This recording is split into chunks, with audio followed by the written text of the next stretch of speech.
Hindi naman po maganda yung sinasabi ni ni Senator Jinggoy Estrada patungkol sa akin. Para namang ako talagang hinuhusugahan, ako'y may kaso pa lang at hindi pa napapatunayan sa hukuman. Hindi kagaya po ang ating butihing senador na-convict na po. Ay, wag naman po. Alam mo, Mr. Morales, Senator Jinggoy, please. Huwag mong pakikalaman yung kaso ko. Problema ko yun. Yung kaso mo ang ayusin mo. Your Honor, ang kaso ko po, Your Honor, hinaharap ko naman po. Please, at ako hindi Order, please. Ano ang pakiramdam nang nakahanap ka rin ng katapat?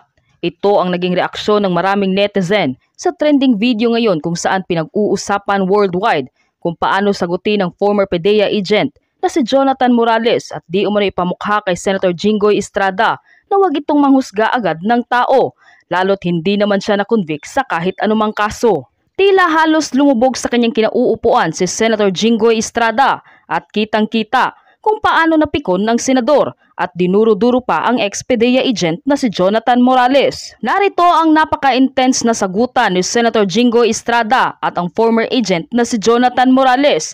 Halina't sabay-sabay nating panuorin at alamin ang video ito. Ngunit bago tayo magpatuloy, huwag kalimutang i-like, share, subscribe, and click the notification bell for more updates and for more upcoming videos. Maraming salamat!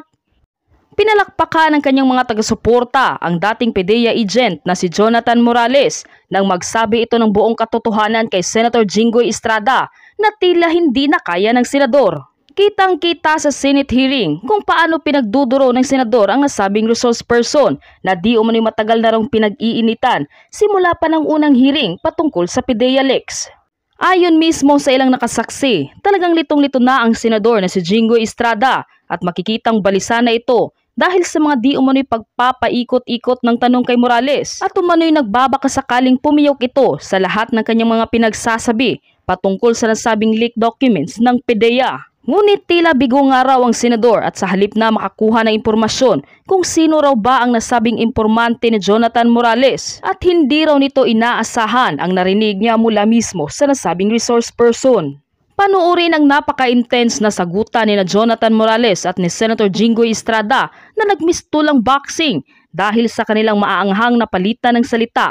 Nakitang-kita kung paano napiko ng senador at dinuro-duro pa ang nasabing isa sa mga magpapatunay na totoo ang PDEA leaks documents. Panuurin, pakinggang mabuti at kayo na ang bahalang humusga. Hindi naman po maganda yung sinasabi ni ni Senator Jinggoy Estrada patungkol sa akin. Para namang ako talagang hinuhusugahan, ako'y may kaso pa lang at hindi pa napapatunayan sa hukuman. Hindi kagaya po ang ating butihing senador na-convict na po. Ay, wag naman po. Alam mo, Mr. Morales, Senator Jinggoy, please. Huwag mong pakikalaman yung kaso ko. Problema ko yun. Yung kaso mo ang ayusin mo. Your Honor, ang kaso ko po, Your Honor, hinaharap ko naman po. Please, at ako hindi Order, please, silence. May I know the circumstances why the presence of the former executive secretary is needed here? He was I'm not defending him because you know naman, he's the former executive secretary of President Aquino. Yes, number one, he was mentioned in the deposition of Jonathan Morales that the operation was halted, was disapproved by former Deputy Director General for Operation Carlos Gadapan per orders of the then Executive Secretary Paquito Ochoa. So yun lang naman i-confirm natin sa kanya para because we are trying to establish here kung talagang totoo yung sinasabi ni Jonathan Morales.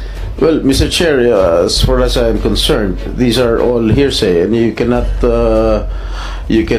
believe in all the alibis or the imagination of this particular resource person, Mr. President. Yes, I am taking your position on this matter, Your Honor, but when you say hearsay, wala siyang personal knowledge. So let us define now what is personal knowledge. Personal knowledge is talagang siya ang nakakaalam. Siya ang nakakaalam, di ba? So, right here, right now, I presume, hindi ako abogado ha, hindi ako abogado, ordinaryong pulis lang po ako. Pero ito ang interpretation ko. Jonathan Morales has no personal knowledge as far as the action of Paquito Ochoa of stopping the said supposed to be surveillance and casing operation to validate that information. But he has a personal knowledge as far as that information is concerned.